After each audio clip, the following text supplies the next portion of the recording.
Hi, welcome to Black Holes and Books, where we read and we talk about books and we do whatever other little projects I feel like doing. We mostly read. Today we're going to talk about the books that I read in January. I put 4 books on my TBR. I read 2 of them, and then another 5 books that I did not have on my TBR. Admittedly, the biggest problem was the fact that I made my TBR and then went to the library and got a bunch of books, and those books had nothing to do with the ones that were on my TBR. Without further ado, though, let's go ahead and talk about the books I read. First up, we have Catabasis. I ended up rating it 3 stars. It was pretty good. I think more just personally, I don't really care much for like an academia setting. I just don't care much for academia in general. Like, it's not really my vibe. And I will say, I think it is well written, and it is like our main character, she just wants a position in academia so bad, and she will do just about anything to get it. And you see that in the book. I mean, it's her and another student traveling to hell to get the soul of their professor so that they can get letters of recommendation, which, like, if that's not the most absurd reason to go to hell, I don't know what is. Like, I don't know, he's dead. Maybe we should just cut our losses.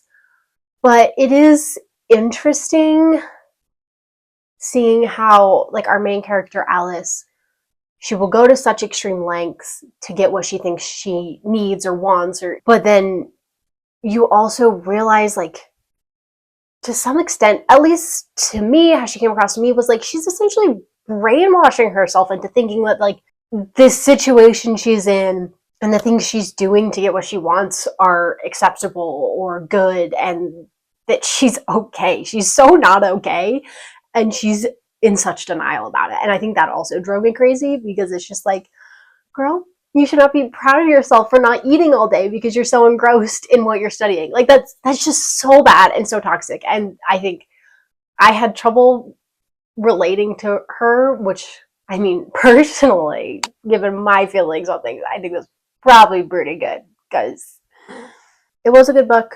I did like how you're able to see Alice's development throughout the journey.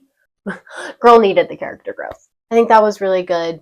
I think it was well written. I will say, and I did see a lot of other people talking about this, where they're like, oh, I feel like I need to read all of this other literature. And I think it would have maybe been nice if I had read that, but I don't think it was required. Like, could I have understood certain references and maybe relate, like, just understood certain parts of the story better if I had read Dante's Inferno and the Divine Comedy and things like that? Yes. However, I was still able to follow the story. I was still able to, like, understand things. I don't think it was impossible for me to read this. Could I maybe have had a deeper appreciation for it if I had read some other books? Yeah. But again, they weren't necessary. It wasn't a book that necessarily spoke to me, but I do appreciate that, like, it was well written, well researched. I think the characters were also well fleshed out with their flaws and their drive and their ambitions and their passions, which was great. I really enjoyed that. So, there you go.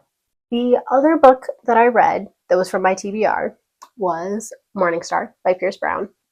It was immaculate. I rated it 4.5 stars. This book is a complete journey, because you go from the end of Golden Sun and, you know, the stuff that happened there. I'm not going to say because I don't want to, like, spoil things for people who haven't read it, but if you read it, you know what I'm talking about.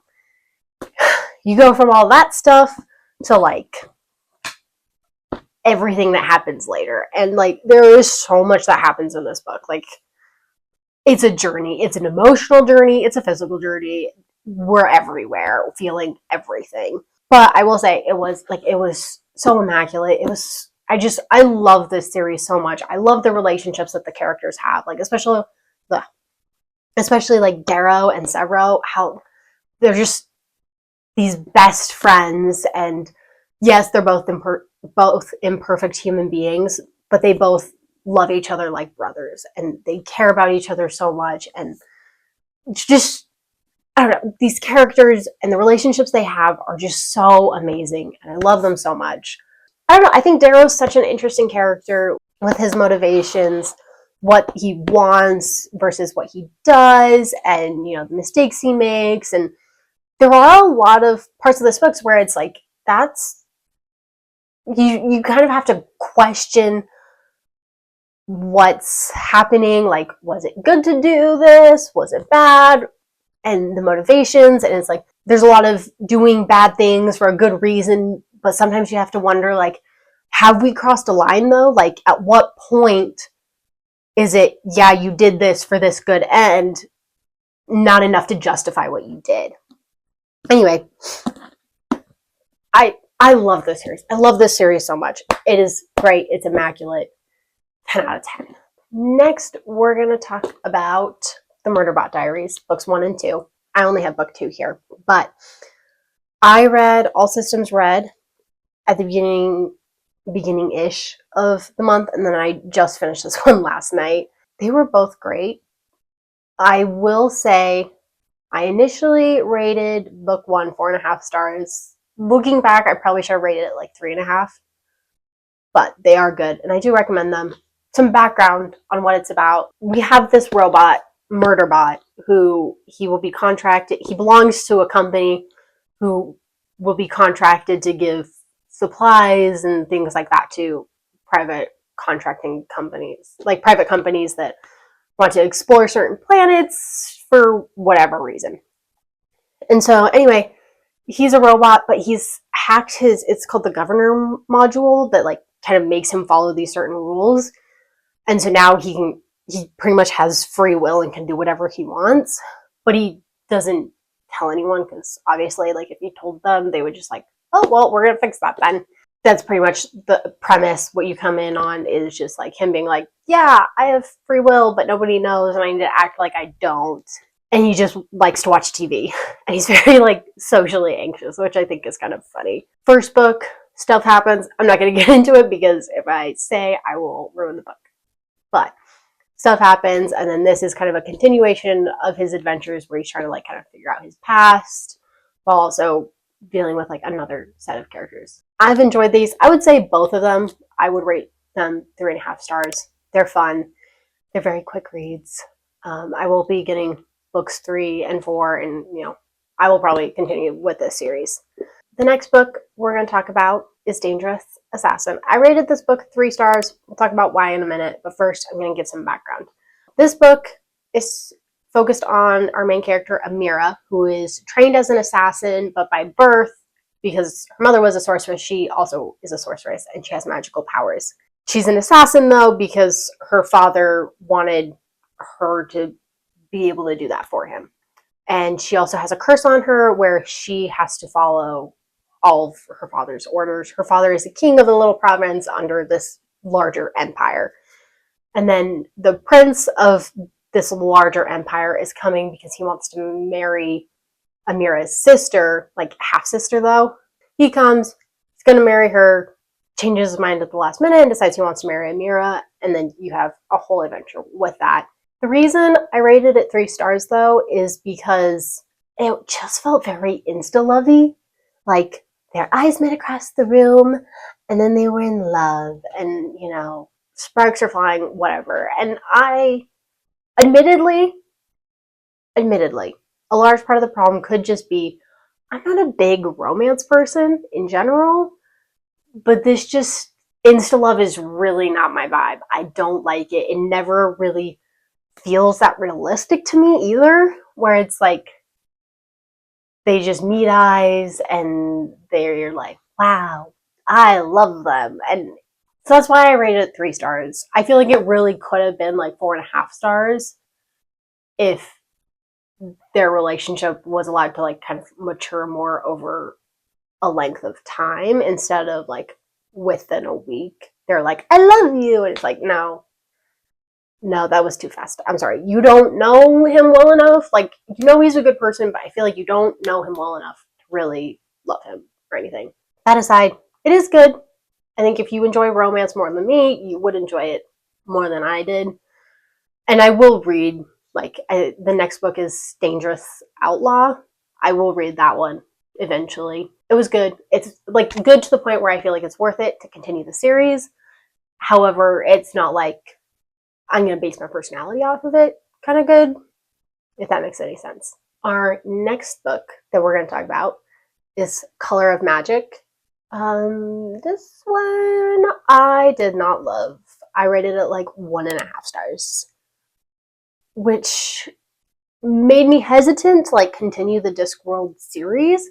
But then I talked to someone and he also is reading the Discworld series and he's like, the first book isn't that great. If you don't like the first one, that's not really a reflection of the rest of the series. So I'll give 2 and 3 a try and see if that changes things. The Discworld series, it's about like, it's an alternate dimension where this world is stacked on the back of these 4 elephants and a turtle who's like just swimming through the universe. I don't know. Kind of a weird premise, not gonna lie. But then there's like magic and, you know, all that stuff. It is fun.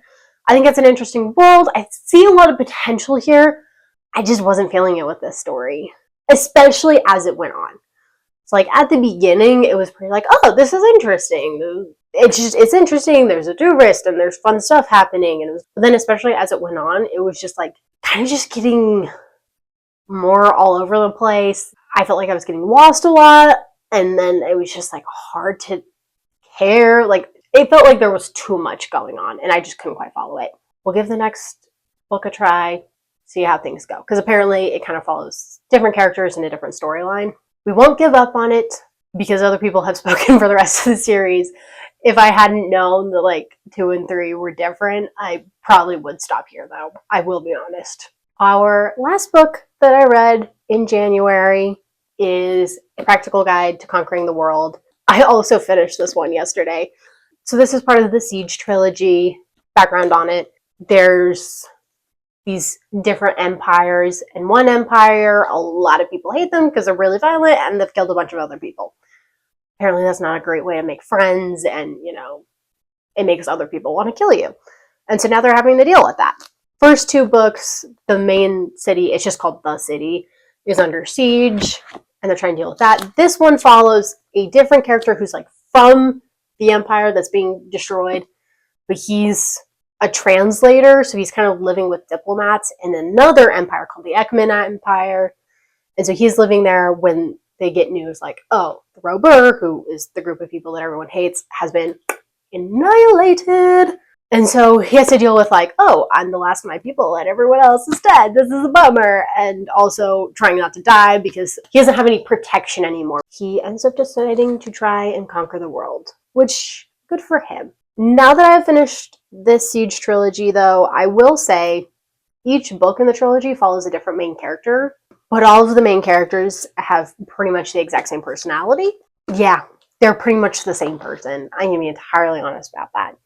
They read as the same person. They have the same personality. They both do kind of some terrible things. But I do still like it. Like, I did enjoy this. It was fun. It was nice. I think it's very interesting. You have these very blunt characters who will just kind of say things. That is to say, I'd probably also give this like a 3 stars. It was enjoyable. All right. I'm super sorry I cut out here. I don't know what happened to the audio, honestly. But I was just going to say, it was a good book. I enjoyed it. I enjoyed all of my reads of January, and thanks for coming. I'll see you in the next one.